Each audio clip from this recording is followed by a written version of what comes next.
Continuamos aqui a falar sobre o evangelho de hoje, né? E quando a gente pensa em pão, vem logo à cabeça algo que alimenta, que sustenta. E no evangelho de hoje, Jesus diz: "Eu sou o pão da vida". Uma frase que vai além do que a gente come e toca o que a gente sente. No mundo cheio de correria, falta de propósito e gente vazia mesmo com a vida cheia de coisas, como encontrar um alimento que fortaleça a alma? A gente fala sobre isso agora com o diácono Adailton Cândido Ramos. Está conectado aqui com a gente. Bem-vindo, bom dia. Bom dia, que a paz de nosso Senhor esteja no coração de cada um de vocês e dos senhores telespectadores. Amém, amém. E como que a gente entende esse evangelho de hoje? Jesus se apresenta como o pão da vida. Quando a gente ouve isso, a gente logo pensa em algo que vai nos dar sustento, que vai nos saciar de algum modo. Queria te ouvir a respeito do que isso quer dizer, do que isso nos conta no dia de hoje.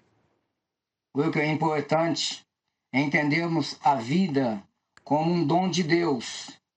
Enquanto nascemos para esta vida material, para este planeta, estamos passando por um período aqui na Terra, mas a nossa vida está em Deus, porque é dom de Deus. Então é necessário entender que para que vivamos neste mundo, precisamos do pão material, aquele que mata a fome do corpo e nos dá vida a este mundo. Ou seja, esse alimento, ele é diário, necessário, e aquele que não alimenta, por isso nosso Senhor ensina a partilha para que todos possam alimentar-se adequadamente, para que possa ter uma vida mais digna. Essa vida, a vida humana terrestre, não é verdade? Aqui neste mundo.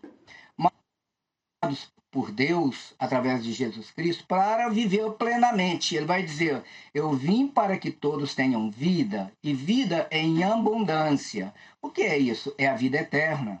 Aqui nós passamos rapidamente por esse mundo, encontramos o fim da vida terrestre, não é verdade?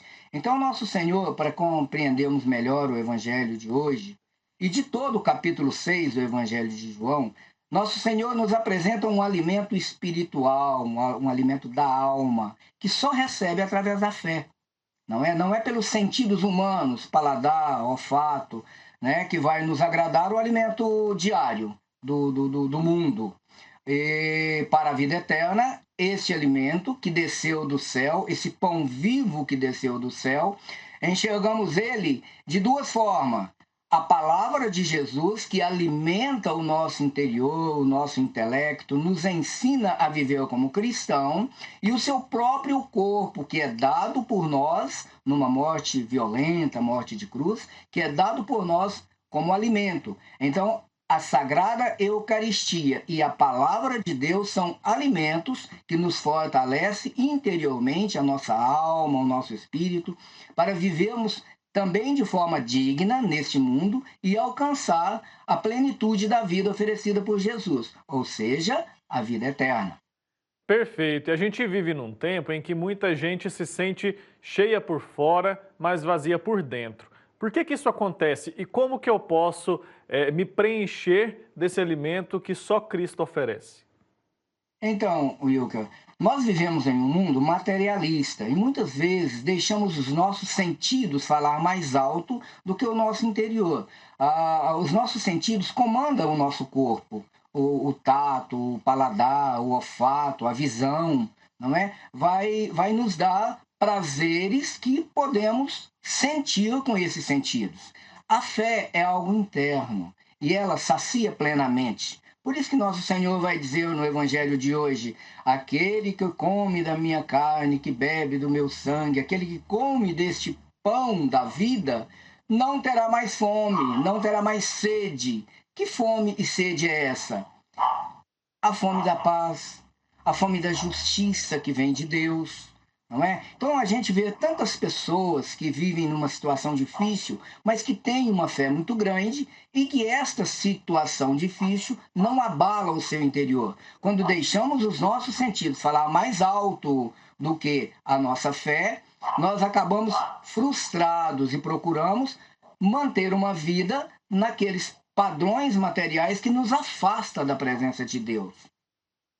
E esses padrões materiais, eles muitas vezes são incentivados, né? A gente tem uma cultura muito forte hoje, uma cultura do consumo, uma cultura que nos incentiva o tempo todo a demonstrar felicidade através das coisas materiais. E talvez seja por isso que hoje em dia a gente perceba tantas pessoas que se aprofundam em depressão, que se aprofundam em ansiedade, justamente porque, de algum modo, elas colocam a expectativa da felicidade nos bens materiais.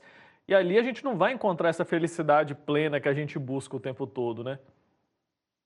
Exatamente, Wilker. Veja bem, nunca encontraremos uma satisfação plena nos bens materiais, sabe? Porque isso é infinito. Sempre o nosso interior, o nosso corpo, os nossos pensamentos, enquanto estiver ligados nos bens materiais, vai querer sempre mais e mais. Você percebe que aquele que tem 10 vai querer 20, aquele que tem 20 vai querer 30, aquele que não tem o sentimento interior da fé em Deus, de uma vida mais plena, uma vida mais alegre, mais justa, ele não sabe partilhar, porque ele tem um amor excessivo nos bens materiais. E isso é incentivado por esse discurso consumista que temos hoje. Nada satisfaz o homem, sabe? Nada satisfaz a não ser a presença de Deus. Deus é que nos dá a satisfação plena, tanto nas coisas materiais, porque podemos se sentir satisfeito com o mínimo, quanto na nossa paz interior, na nossa satisfação interior. Encontramos a paz interior quando estamos unidos a Jesus Cristo, que não tinha, conforme o Evangelho, nem mesmo um travesseiro para colocar a cabeça. Imagina, não é? Quanta humildade. O nosso querido falecido Papa Francisco nos deu uma lição de humildade muito grande. Nos ensinou a viver as coisas do mundo com a visão nas coisas eternas. Exatamente o que a gente precisa aprender a fazer, né? E vale lembrar que nós não estamos aqui abominando os bens materiais, abominando o conforto. Afinal, os bens materiais, eles devem servir para que nós tenhamos dignidade durante a nossa vida aqui na Terra, certo? O problema é quando isso se torna o nosso único propósito de vida, é isso. Exatamente, Wilker. Você foi num ponto muito interessante. Veja bem, o livro de Gênesis, no primeiro e segundo capítulo, vai dizer que tudo que Deus fez é bom, é muito bom. E Deus deu ao homem a inteligência para transformar as coisas do mundo. E no momento que ele utiliza de bens e transforma e vai fazendo com que esses bens a cada dia ficam mais adequados, mais bonito, mais confortável, não é pecado utilizar desses bens, não é errado utilizar desses bens, desde que esses bens não ultrapasse Deus, não seja para nós o nosso ponto final, porque o nosso ponto final é a ressurreição, é a vida eterna, é a vida plena em Deus. Então, todos os bens criados e disponíveis ao homem é bom, é muito bom. Pode ser usado, mas como vai ser usado? Qual a forma que eu vou usar esses bens em benefício de muitos, em benefício de mim mesmo, em um egoísmo sem fim? Então, muitas vezes, é o egoísmo que faz com que esses bens materiais ultrapassem a imagem de Deus em nós. Perfeito. Então, o que leva tantas pessoas a buscar essa saciedade no lugar errado? E de que forma eu posso ser um instrumento de Cristo aqui para oferecer esse verdadeiro alimento aos meus irmãos? O que Cristo espera de nós nesse sentido? Muito bom, Wilker. Veja bem, meu irmão. O que eu posso oferecer aos que me rodeiam? Em primeiro lugar, a paz, a humildade. A humildade. E ensinar aos nossos irmãos e irmãs que o cultivo do amor é o maior bem que nós temos, sabe? A graça de estarmos em paz com os demais, oferecer aos demais a presença de Deus, sabe? Isso é o maior bem que podemos ter. E ao momento que a gente utiliza estes bens materiais para o benefício da maioria e daqueles que não têm nada, eu estou levando também a presença de Deus, não é? Se eu divido aquilo que eu tenho, se eu pratico a partilha, isso é dom de Deus. Isso é fruto da fé em Deus, porque eu não estou tendo um amor exagerado nos bens materiais que eu consegui adquirir e estou utilizando desses bens materiais para o bem da humanidade.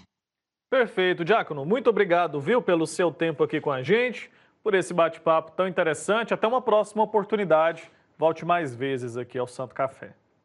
Assim seja, meu querido irmão. Peçamos a Deus, então, que nos envie, através do conclave que se inicia hoje, através da presença do Espírito Santo nos nossos cardeais, um Papa que venha diretamente do coração de Deus. Fique em paz, que nosso Senhor abençoe a cada um de vocês. Amém, amém. Tchau, tchau.